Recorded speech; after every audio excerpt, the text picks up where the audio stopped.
我了個豆，第5架原型機都已經試飛了，你敢信嗎？以前西方天天嘲諷我們的新機是塑料原型機，迭代多就是技術不行，方案不穩。結果現在打臉来的猝不及防。7月24号，海外权威防務网站陆軍识別直接炸出重磅爆料，咱們非正式代号歼36的國產6代隐身戰機第5架原型機已經正式升空試飛。5架原型機接连迭代，輪番試飛，換別家早就定型量產。可西方媒体這次徹底大腦短路，心態崩裂，說中國歼36根本不存在量產難題。他們現在唯一的問題是太先進，方案太多，不知道該量產哪一款，酸不酸？他们再也不敢嘲讽我們的技術不成熟，反而酸到骨子裡向自己發出感慨：大哥呀，打牌都講究個有來有回。人家都打5張牌了，你好歹出1張牌接一下，不然你这讓哥們兒怎麼洗怎麼吹？咱的 F-47，咱的 NGAD 真的可以有。當我們5架6代機原型機滿天飛，精細化打磨最優方案的時候，美軍吹了好幾年，專門對標殲36的王牌6代機 F-47，也就是 NGAD 項目，到現在連一架完整的真機都沒露面。全程都活在 PPT 概念圖跟無限延期的報告裡。別人造6代機是能不能造出來的生死難題，咱們造6代機是該選哪一款量產的幸福煩惱。這根本不是代差，這是維度碾壓級的國力降維打擊。我是白放大招，歡迎來到老宇宙。看完這冰火2重天的對比我瞬間讀懂了王陽明龍陽悟道的千古真諦。破山中賊易，破心中賊難。西方這麼多年的軍工傲慢，就是他們最難破解的心中賊。他們一輩子的研發邏輯都是有多少技術辦多少事兒，技術不夠就拖延，方案單一就硬湊，預算不夠就擺爛。所以在他們的認知裡，戰機研發只能一條道走到黑，多迭代一次就多一次失誤，多版本試飛就是路線混亂，國力不足。但他們永遠看不懂中國軍工的頂級智慧。孟子有云：仁者如射，射者正己而後發。西方是發而不中，怨天尤人，造不出來就甩鍋供應鏈，甩鍋預算。而我們呢是正己而後發，謀定而後動。我們不急着定型，不急於量產，從來不是造不出來，而是不屑於將就。我們手握全套核心技術，反復試飛迭代，只為篩選出適配未來20年印太戰場的絕對最優解。很多人只看懂了第5架原型機試飛的熱鬧，卻沒看懂這次迭代的真正門道。根據陸軍識別詳細對比，這次全新試飛的5號原型機和前4架完全不一樣，做了2處關鍵性、顛覆性調整。第一，換裝無護面超音速進氣道，大幅提升超音速飛行推進效率，兼顧極致隱身與高速機動。第二，重啟早期原型機同款凹陷式排氣結構，專門弱化尾部紅外光學信號，把全向隱身能力拉滿。簡單直白說陳飛現在幹的事兒，就是在極致隱身、超音速性能、飛行操控穩定性3者之間精準拿捏黃金平衡點。這兒給大家送上全網最核心的終極反轉。很多人帶節奏殲36頻繁改外形，多版本來回試，說明技術路線搖擺，方案不成熟。同志們，這叫什麼？乞丐思維揣測龍王家底兒。孫子兵法講：兵無常勢，水無常形。弱者迭代是被動查缺補漏，修修補補；強者迭代是主動擇優，技術炫技，儲備碾壓。為什麼我敢這麼說呢？縱觀全球能玩得起多原型機、多路線同步試飛的國家，僅此一家，別無分號。美國當年5代機競標 F-22跟 YF-23，只能殘酷的2選1，選 F-22的超機動就得放棄 YF-23的極致隱身。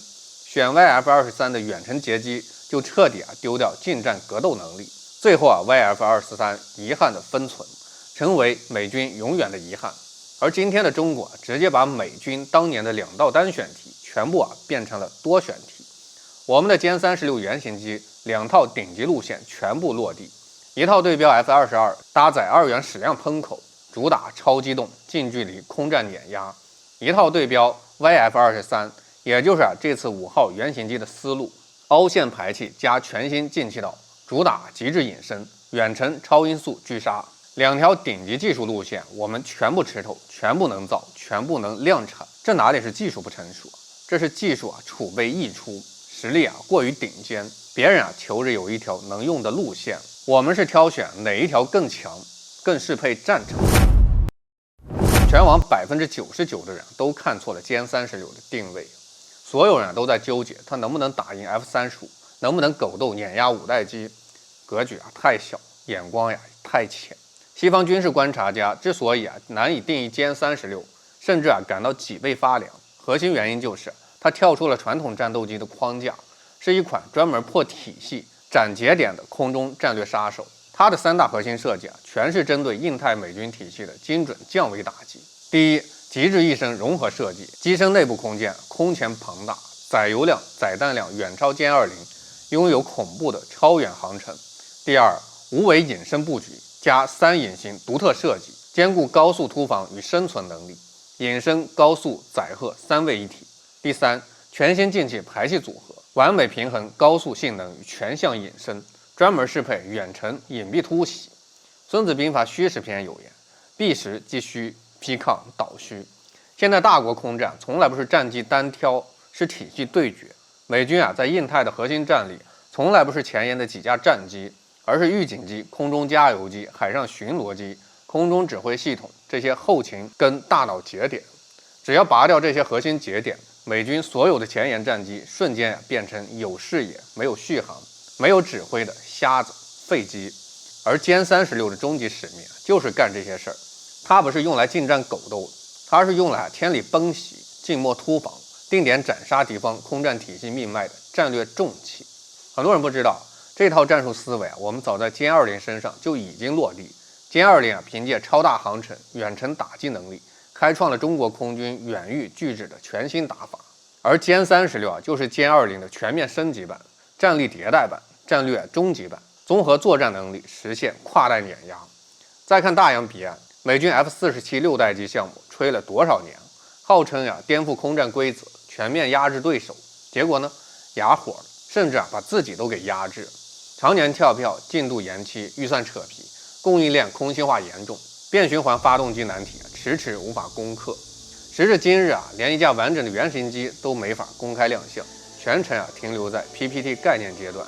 中國人喜歡說取法乎上，僅得其中。曾經的美國航空工業領跑全球，定義規則，如今深陷內捲內耗，被動試錯，進退兩難。而我們中國航空從殲5、殲6的艱難仿制，到殲10的自主突圍，再到殲20的彎道超車，如今殲36直接領跑全球，自定義賽道，自選最優方案。我們擁有全球唯一完整的工業大類體系，有頂級材料、超級算力、全鏈條制造能力，支撐得起多機型、多路線、多批次的頂級試飛迭代。別人還在為能不能造出6代機焦頭爛額，我們已經從容糾結該造哪一款6代機。這就是大國底氣，這就是從追趕者到領跑者的終極蛻變。昔年我們摸着石頭過河，在西方劃定的航空規則裡艱難突圍，以追趕之姿步步破冰，日日精進。今朝我們立標杆定新規，以領跑之勢縱橫9天，掌禦長空，一虛一實，一智一陽。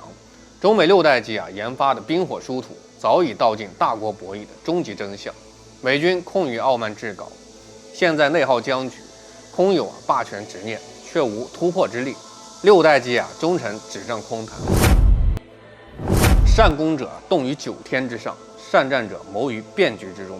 殲36的橫空出世從來不只是一代戰機的跨越，更是中國航空從復刻追隨到自主定義的曠世蛻變，是東方長空徹底掙脫西方技術壟斷的時代拐點。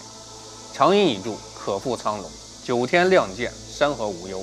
從此蒼穹變局由我定調，未來空天听我風的。我是白帆大招，点讚關注，下期再見。